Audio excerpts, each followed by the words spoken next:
Part 2 अज्ञात writer. ये देखो मैडम को, यहाँ सब मस्ती कर रहे हैं और इनको पहाड़ियों में दिलचस्पी है। पहाड़ी नहीं है, ये जंगल है। अंदर क्या होगा? किसी का घर, कोई पुरानी हवेली, या और क्या हो सकता है? कहीं तू ही तो नहीं रहती ना इस जंगल में? अब इसका नाम भी बता दे। आज से इसका नाम पालन खेत, मेरा घर, आहार। कालिंदी बचपन से ही रहस्यमय शक्तियों में मानती थी। जहां उसकी उम्र के लोग मॉल घुमा करते, उसे जंगल सन्नाटा अपनी ओर खींचता था। वो अपने सपनों को हकीकत से जोड़ने की कोशिश किया करती और अपने अनुभव को एक डायरी में लिखा करती थी, जिसके कारण उसके बेंचमेट उसका बहुत मजाक उड़ाया करते थे। फिर से कुछ लिखने बैठ गई तू? कितनी बोरिंग है रे तू। उफ। बस रुकती है और सभी नीचे उतरते हैं। वाटरफॉल के पास का नज़ारा बहुत ही खूबसूरत होता है। सब अपनी अपनी फोटोज लेने में लग जाते हैं, पर कालिंदी वाटरफॉल के नदी के बहाव को देखती रहती है। नीचे उतरना है क्या? उतर जा। सुष्मिता की बात पर कालिंदी चिढ़ जाती है और नदी के बहाव के साथ चलती हुई उसी जंगल में पहुंचती है जिसको उसने पालन खेत नाम दिया था। अंदर एक बहुत खूबसूरत सी हवेली होती है। वो अंदर क्या देखती है? एक औरत काले कपड़े में बैठी एक कुंड में आहुति दे रही है। ओम फट स्वाहा, ओम फट स्वाहा। वो औरत हवा में हाथ घुमाती है और उसके हाथ में अपने आप कुंड में डालने की आहुति आ जाती है।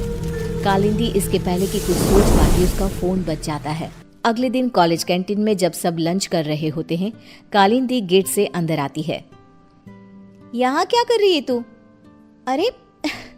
अरे तेरी डायरी कहाँ गई बहन जी?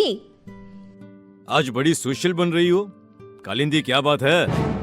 सुष्मिता के सभी दोस्त कालिंदी को परेशान करने लग जाते हैं।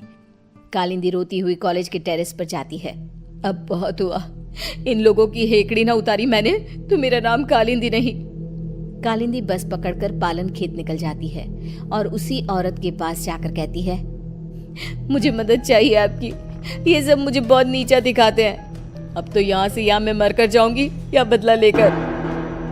वो जो कहते हैं उन्हें कहने दो। सामने देखो तुम्हारी डायरी और पेन। कल तुम इन्हें यहीं भूल गई थी ना?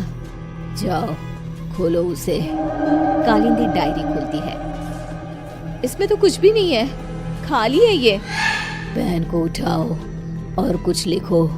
तुम जो चाहोगी वो मिल जाएगा तुम्हें। अब तो खुश हो ना तुम? कालिंदी पेन उठाकर किताब में लिखने लगती है। वहाँ बहुत सारी किताबें आ जाती हैं। ये तो सच में जादू हो गया। तुम्हारा मन बहुत अच्छा है बेटी, जाओ अब खुश रहो। कालिंदी वापस कॉलेज जाती है और अपनी ही धुन में मगन हो जाती है। उसकी खुशी बाकी लोगों से बर्दाश्त नहीं होती और उसके पीजी के कमरे के बाहर सभी ताका झाके करने लग जाते हैं। अब क्या मांगू? चांद, छोटा सा चांद हाथ में कैसा लगता होगा ना? ये क्या बकवास कर रही है? सही में तेरा ऊपर का माला खाली है। तुझे ही देखना था ना इसकी खुशी का राज। चलो। दोनों आगे बढ़ ही रहे होते हैं कि खिड़की से एक रोशनी आती है। दोनों देखते हैं कि कालिंदी के हाथ में सच में चांद है। ये मेरी आंखों का धोखा है। धोखा है, ऐसा कैसे हो सकता है? नहीं। ये भ्रम नहीं है, ये सच्चाई है। पर इसे ये कहां से मिला? सोच, अगर हम इसे चुरा ले तो? और रोहन उस पेन को चुराने में जुट जाता है। वो सोचता है कि रात को कालिंदी के कमरे के बाहर आग लगा देगा ताकि वो भागेगी और रोहन पेन चुरा लेगा। रात को रोहन पेन के लालच में आग लगाने जाता है, पर आग बेकाबू हो जाती है और कालिंदी कमरे से बाहर ही नहीं आ पाती। बचाओ, बचाओ! कालिंदी मर जाती है। मंदाकिनी को कालिंदी की मौत का एहसास हो जाता है।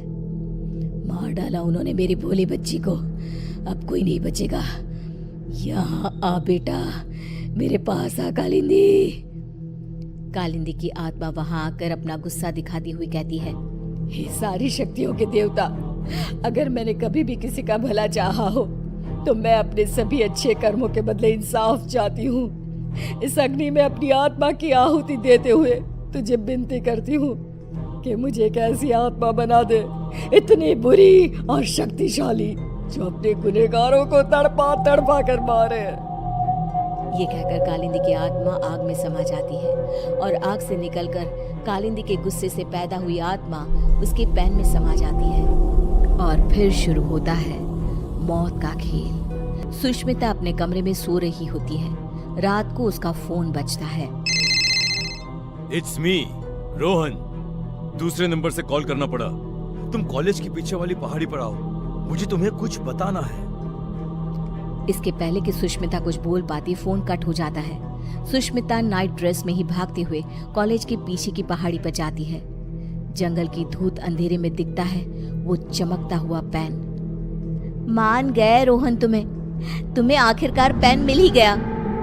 सुष्मिता पेन उठाने जाती है कि पेन में से कालिंदी की आत्मा बाहर निकलकर सुष्मिता को पहाड़ी के ऊपर से नीचे धक्का दे देती है। ये तो बस शुरुआत थी, सब मरोगे। और वही होता है, जिसने भी कालिंदी को दुख दिया था सब मर जाते हैं। पर आत्मा अब इतनी क्रूर हो चुकी थी कि वो रुकती ही नहीं। अब पेन और ज्यादा खून की प्यासी हो गई थी। एक दिन 16 साल का एक लड़का करण नदी के किनारे बैठा हुआ होता है। एक चमकती हुई पेन उसका ध्यान अपनी ओर खींचती है।